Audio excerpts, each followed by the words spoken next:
Which is better, investing in mutual funds or investing through real estate? What is the reason? Our chief financial planner, Mr. Ramalingam, will guide us through. Ramalingam, the screen is yours. Real estate and mutual fund is basically a long-standing debate. Real estate is a traditional form of investment, and people were investing in real estate for a very long time. People are investing in real estate, but stock market is something new. Again, in stock market, investing through mutual fund is again new for many investors. It's a modern investment. When you are investing in a real estate, you need huge money to invest. Otherwise, you have to borrow and invest.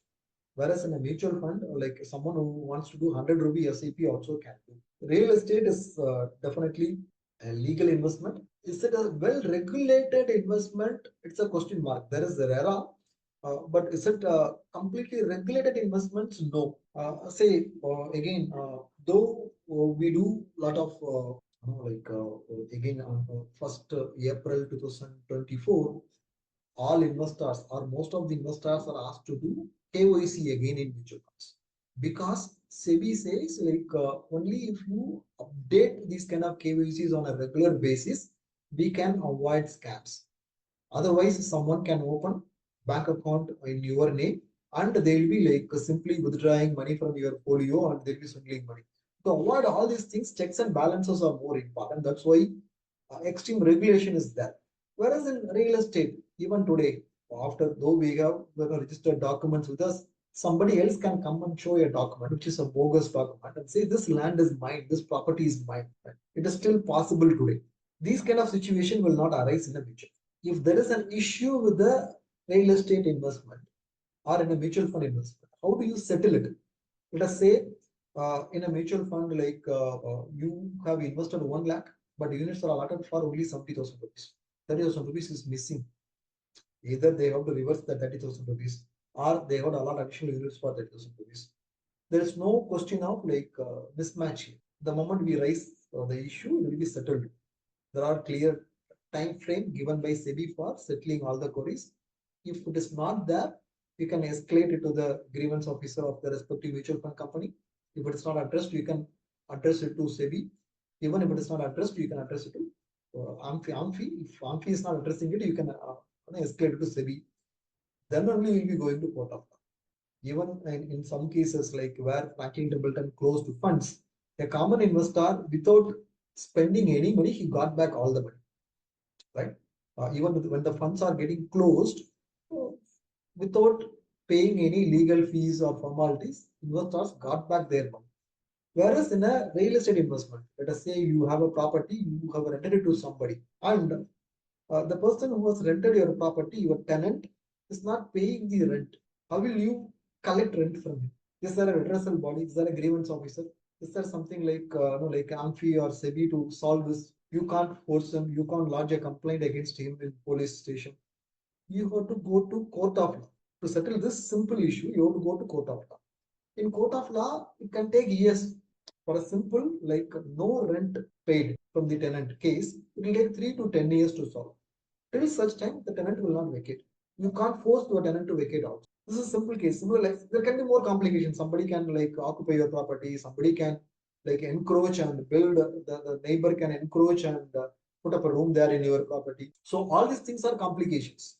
How will you solve this? Especially these kind of real estate minor scams are happening in NRI properties at a big time. It is happening. And in real estate, cash transactions are also high. Right? Even today, like after demonetization and all, till late, minimum 30% is dealt in cash.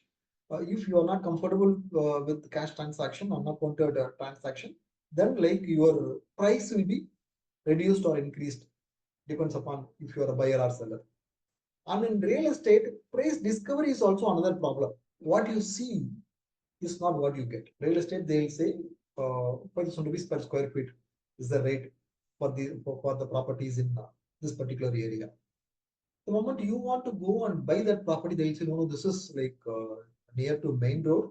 So it is not 5,000 rupees per square feet. This is 6,005. The moment you want to sell a property, they'll say, no, this is this property, is corner property. This has vastu problem, all those stuff, and they'll say instead of 5,000 rupees, it's 4,000 rupees per square feet. Now, no, what you see is not what you get. If it may be 5,000 rupees, it may be 6,000 rupees, but it's not actually encashed for you. For a transaction to happen in real estate, it can take time. If you want to liquidate a property, it may take 3 months, 6 months, 1 year. You want to buy a property, it can take 3 months, 6 months, 1 year. Whereas in a mutual fund, when you want to withdraw, you will see that day's NAV is fixed, clearly defined. There's no negotiation there. What you see is what you are getting. And when you withdraw, transaction day plus 3 working days, money will get credited to your bank account. There is no long-standing procedure here. And in mutual funds, partial withdrawal is possible. You have 50 lakhs portfolio, you need 1 lakh. You can withdraw 1 lakh alone. You have 50 lakhs worth of property, you need 1 lakh. You can't do partial sales. You have to pledge your property and get loan. And with mutual funds, you don't have any emotional attachment for your children's education, children's wedding. You'll be happy to withdraw from mutual funds and you can meet the goal.